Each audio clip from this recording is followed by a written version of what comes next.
శ్రీనివాస్ గారు, మనమేమో ఉగ్రవాద స్థావరాలని, వాళ్ళ శిబిరాలని, వాళ్ళ క్యాంపులు ఎక్కడున్నాయో ఐడెంటిఫై చేసి 21ని ఐడెంటిఫై చేసి అందులో 9ంటిని టార్గెట్ చేసి కేవలం ఆ క్యాంపులను మాత్రమే మనం ధ్వంసం చేస్తే మన మిలిటరీ స్థావరాలు కానీ, జనావాసాలు కానీ వీటిని టార్గెట్గా, ప్రార్థనా మందిరాలు కానీ ఇవి టార్గెట్గా పాకిస్తాన్ దాడులు చేస్తోంది. ఎందుకు ఇలా చేస్తోంది?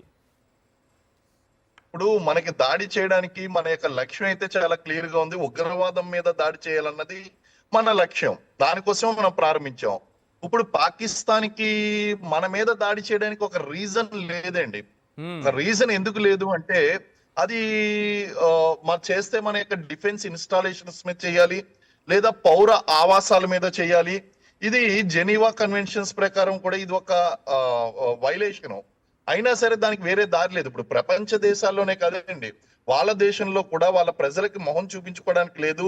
ఒక ఈగోయిస్టిక్ నేచర్ లో పాకిస్తాన్ ఆర్మీ అనేటువంటిది వెళ్తుంది.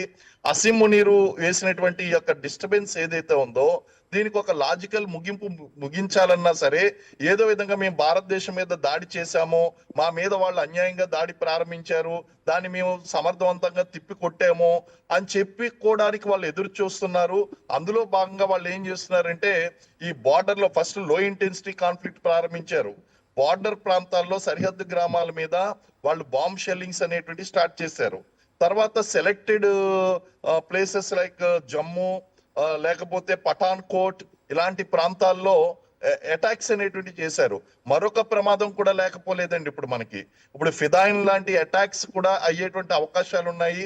ఈ యొక్క బాంబ్ షెల్లింగ్ మాటలో వాళ్ళు ఇన్ఫిల్ట్రేషన్ అనేటువంటి చేస్తారు. మిలిటెంట్ జైష్ ఈ మహమ్మద్ ని కానీ, హిజ్బుల్ ముజాహిద్దీన్, లష్కరీ తయ్యబా వీళ్ళందరినీ కూడా ఇన్ఫిల్ట్రేట్ చేసి కాశ్మీర్ లోనే కాదు మన ఇంటీరియర్ ప్లేసెస్ లో కూడా అటాక్స్ చేయించడానికి అవకాశం ఉంది. ఎందుకంటే వాళ్ళు ఇప్పుడు ఒక పగతో రగిలిపోతున్నారు. కేవలం పగతోనే కాదండి, అవమానంతో ఉన్నారు. ఎందుకంటే మనం పత్తర్ కా జవాబ్ ఈట్ సే దేంగే అనేటువంటి చందాన్న వాళ్ళు చిన్న స్ట్రైక్ చేస్తే చాలా గట్టిగా మనం దెబ్బ కొడుతున్నాం. అలాగే వాళ్ళ యొక్క బలాలు ఏదైతే ఉన్నాయో వాళ్ళ బలాల మీద కూడా మనం దాడి చేయగలుగుతున్నాం. ఈ రోజు పాకిస్తాన్ బతకాలా లేదా చనిపోవాలా అనేటువంటి విషయాన్ని కూడా మనమే డిసైడ్ చేస్తున్నాం. మనం ఆ ప్రధాని మంత్రి యొక్క కార్యాలయం మీద బాంబు దాడి చేయలేక కాదు, క్షిపణి దాడి చేయలేక కాదు, మనం విడిచిపెట్టాం. This is the warning. ఆ వార్నింగ్ అనేటువంటిది వాళ్ళు తెలుసుకుంటే మంచిది. లేకపోతే కనుక వాళ్ళు మరిన్ని పర్యవసానాలు ఎదుర్కోవాల్సి ఉంటుందండి. వాళ్ళకి వేరే ఆప్షన్ లేదు. వాళ్ళు కేవలం మన యొక్క పౌర ఆవాసాల మీద మాత్రమే దాడి చేయగలుగుతారు తప్ప మన దగ్గర ఏమి టెర్రరిస్ట్ అవుట్ఫిట్లు లేవు, లేకపోతే యాంటీ సోషల్ ఎలిమెంట్స్ అనేటువంటివి లేవు, లేదా అంతర్జాతీయ సమాజానికి విఘాతం కలిగించేటువంటి శక్తులు అనేటువంటివి మన దగ్గర లేవండి. కానీ వాళ్ళు పూర్తి స్థాయి యుద్ధానికి వస్తే భారత సామర్థ్యం ఏంటి సార్? ఎలా ఉంటుంది అనుకుంటున్నారు? ఎన్ని రోజుల్లో దెబ్బ కొట్టొచ్చు?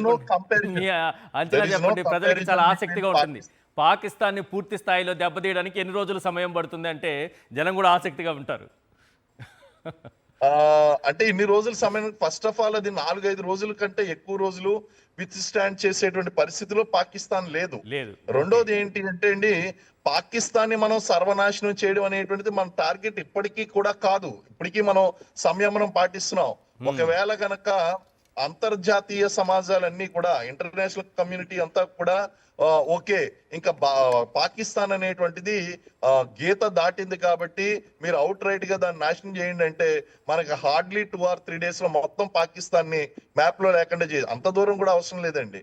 ఇంకా మరి వేరే రూట్ లో వెళ్ళాము అంటే మనం ముగించవచ్చు. నిన్న నైటే ముగిసిపోతుందేమో అనుకున్నారు అందరూ కూడా, కానీ సంయమనం పాటించాం. మనం ఇప్పటికీ కూడా సమయం పాటించడానికి కారణం ఏంటి అంటే వాళ్ళు ఏదో విధంగా బుద్ధి తెచ్చుకుంటారు అని.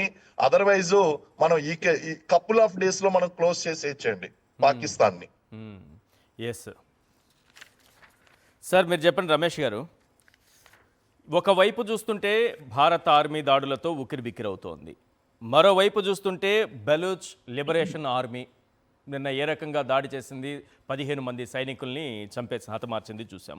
తెహ్రీక్ ఏ తాలిబాన్, ఇది కూడా 3 వైపుల నుంచి దాడులు కనిపిస్తున్న పాకిస్తాన్ నిజమైన యుద్ధాన్నే కోరుకుంటే దాని నేచర్ ప్రకారం ఎన్ని రోజులు నిలబడగలదు? అది ఈ పరిస్థితులు కూడా చూడాలి మనం. బలూచిస్తాన్ కానీ ఇటు ఈ తాలిబాన్, తెహ్రీక్ ఏ తాలిబాన్ ఇది కూడా దాడి చేసింది అంటున్నారు. ఇప్పుడు చూడండి, పాకిస్తాన్ కూడా తెలుసు ఫుల్ స్కేల్ వార్ వాళ్ళు ఎప్పుడు గెలవలేరు. ఫస్ట్లీ మన మీద యుద్ధం. ఎందుకంటే ఆల్రెడీ మనము డిస్కస్ చేసాము, శ్రీనివాస్ గారు కూడా చెప్పారు. 3 యుద్ధాల్లో వాళ్ళు చిత్తుగా మనం వాళ్ళని ఓడించాము.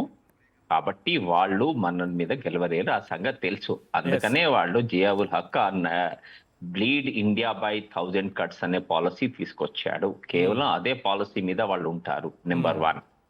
నెంబర్ 2, ఒకప్పుడు వాళ్ళకి అమెరికా సపోర్ట్ చేసేది, ఎందుకంటే సోవియట్ యూనియన్ లో వాళ్ళని ఆఫ్ఘనిస్తాన్ నుంచి పారిపోవడానికి, ఆ తర్వాత ఆ టెర్రరిజం వాళ్ళ ఉనికి కోసం పాకిస్తాన్. ఇప్పుడు చైనా వాళ్ళకి ఫండింగ్ చేస్తుంది. ఎందుకు అంటే సిపెక్ చైనా సిపెక్ ఏదైతే చైనా పాకిస్తాన్ ఎకనామిక్ కారిడార్ ఉన్నదో అది పాకిస్తాన్ నుంచి ఖైబర్ పఖ్తూన్వా నుంచి బలూచిస్తాన్ నుంచి కరాచీలో ఉన్నటువంటి గ్వాదర్ పోర్ట్కి వెళ్తుంది. వాళ్ళు ఆల్రెడీ $60-70 బిలియన్ పెట్టించారు. వాళ్ళకి సంరక్షించడానికని వాళ్ళు పాకిస్తాన్కి డబ్బులు ఇస్తున్నారు. ఆ డబ్బులతోటి మన భారతదేశాన్ని వీక్ చేస్తే భారతదేశం కూడా ఒకవైపు ఇక్కడ బిజీగా ఉంటుంది. ఆ చైనాకి వాళ్ళు చేసేటువంటి అరుణాచల్లో వాళ్ళు చేస్తున్నటువంటి యాక్షన్స్ కి కూడా వాళ్ళకి సపోర్ట్ గా ఉంటుంది. కాబట్టి ఏంటంటే ఇంటర్నేషనల్ గా అన్ని విధాలు కూడా పాకిస్తాన్ కి సపోర్ట్ చేస్తూనే ఉన్నారు. నెంబర్ 1. నెంబర్ 2, వాళ్ళ సొంత ఉనికి. కాబట్టి ఇప్పుడు మనకి బేసికలీ మనం ఏంటంటే ఒక ఇంగ్లీష్ లో సేమ్ ఉంది, you can't choose your neighbours. వాళ్ళు మన నేబర్స్, వాళ్ళు మన నేబర్స్ గానే ఉంటారు.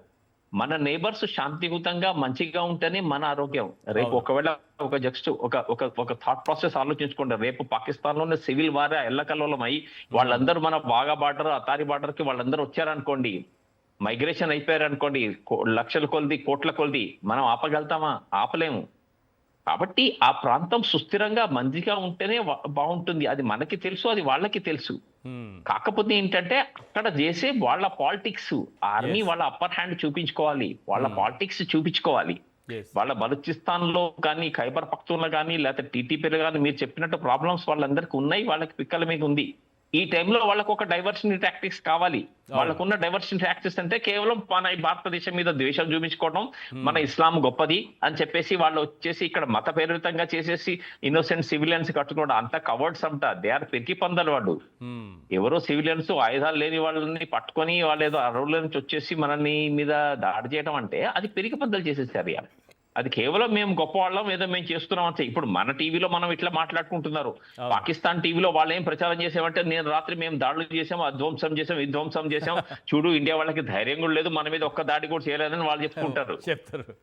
ఎందుకంటే మేము బార్డర్ లో ఉంటున్నప్పుడు వాళ్ళ టీవీలు చూస్తూనే ఉండేవాళ్ళం కదా. ఈ రోజు ఇక్కడ భారత్ మా మీద ఫైరింగ్ చేసింది, వాళ్ళని ఇది చేసింది, భారతదేశము మన మీద ఆక్రమణ చేస్తుందని చెప్పి వాళ్ళు చెప్పుకుంటుంటారు. సో ఆ ప్రాపగండా చేస్తూ ప్రజల్ని వాళ్ళే తప్పుదారి పట్టిస్తుంటారా? తప్పనిసరి పరిస్థితిగా చేసుకుంటారు తప్ప వాళ్ళ యుద్ధం చేసే క్యాపబిలిటీ లేదు. మన అందరం చూసాం ఆ ఫ్యూనరల్లో ఉన్నారు అందరు, ఎవరు మిలిటరీ అధికారులు ఉన్నారు. అంటే ఇంటర్నేషనల్ గా వాళ్ళకి ఇస్తున్న మెసేజ్ ఏంటంటే we are directly supporting the terrorism అని వాళ్ళే మెసేజ్ చేస్తున్నారు. వీఆర్ పార్ట్ ఆఫ్ దట్ అని చెప్పి వాళ్ళే చెప్తున్నారు. సో ఆ ఉనికి లేని వాళ్ళ గురించి మనం డిస్కస్ చేయడం అంటే it is absolutely useless thing అన్నమాట. So they do not have the capability. And ఇంకొకటి మన మిత్రులు చెప్పినట్టు కాకుండా ఉక్రెయిన్ రష్యా యుద్ధం అప్పుడు ఉక్రెయిన్ పోయి వీళ్ళు అమ్యునిషన్ ఇచ్చారు. ఇప్పుడు వాళ్ళ దగ్గర అమ్యునిషన్ కూడా లేదు, వాళ్ళ దగ్గర ఎయిర్ ఫ్యూయల్ లేదు, వాళ్ళ దగ్గర ఆర్థిక స్థితి లేదు, ఏ ప్రకారంగా కూడా మనం యుద్ధం చేసే సామర్థ్యం వాళ్ళ దగ్గర లేనే లేదు.